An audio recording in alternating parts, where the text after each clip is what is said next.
J'ai donc décidé, Pour tous les artistes, au théâtre, parce que De toute façon, en ce moment, avec le Covid, tout est fermé. Noël est entre nos mains. Je vous donne il y a Oui, il était question qu'ils réouvrent la culture le 15 décembre. le port du masque et dans des moments, c'est pour Noël. Oh, Madrid c'est ouvert, mais ici tout est fermé. Les cinémas, les musées et les théâtres. Et de chacune et chacun d'entre nous. Nicole, j'habite Montpellier et je vais au théâtre environ une fois par semaine. Jean-Claude, 70 ans, spectateur. La culture me manque. Et si je devais la définir, je dirais que la culture, c'est un moment intense rempli de joie. Une découverte, le plaisir d'être dans une salle. Le et de bonheur partager d'entrer un dans moment. une salle de théâtre, bruissante de paroles prononcées à voix basse, n'est pareil à nul autre. Chacun, chacune, présent ici, sait qu'il va se passer quelque chose et l'attend avec impatience. Des êtres de chair et d'os vont nous raconter la vie, le malheur, l'amour. Nous serons dans notre fauteuil, mais nous ne serons pas passifs. Ces êtres-là, si proches physiquement et en même temps porteurs de tant de passion, de mots si forts, d'échos multiples, vont nous pousser à sortir du confort de notre fauteuil et à vibrer avec eux. Les pièces que j'ai vues dans mon adolescence, je m'en souviens parfaitement 60 ans plus tard. Je ne vous aime pas, Marianne. C'était Célio qui vous aimait.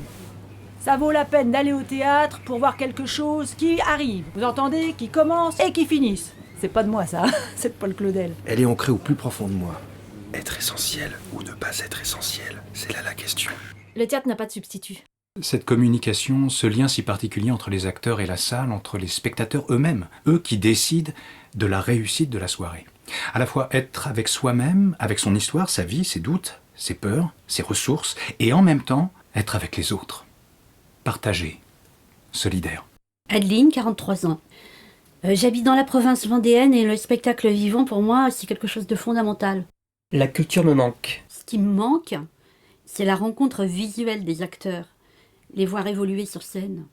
Bon, c'est ça qu'on attend du théâtre. C'est vrai, c'est dingue. Sortir de chez soi, savoir que Un souffle qui nous emporte après lequel des personnes vont se retrouver dans un même lieu, nous ne sommes plus tout à fait les mêmes parce qu'il nous a ouverts à un ailleurs. uniquement pour le plaisir, sans obligation, juste pour apprendre de la vie, des relations aux autres, des sentiments qui nous traversent, juste pour s'épanouir, pour rêver, éveiller.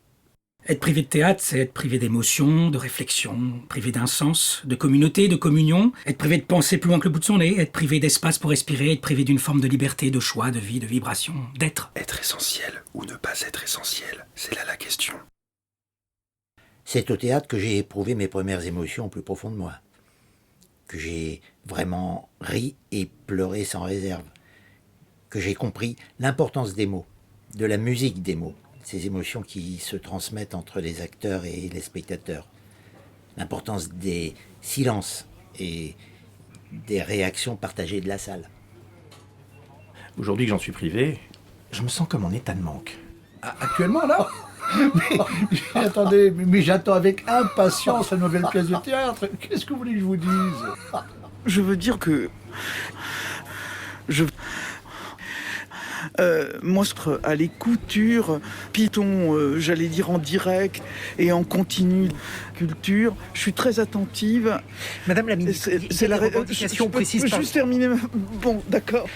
Le spectacle vivant, c'est la vie.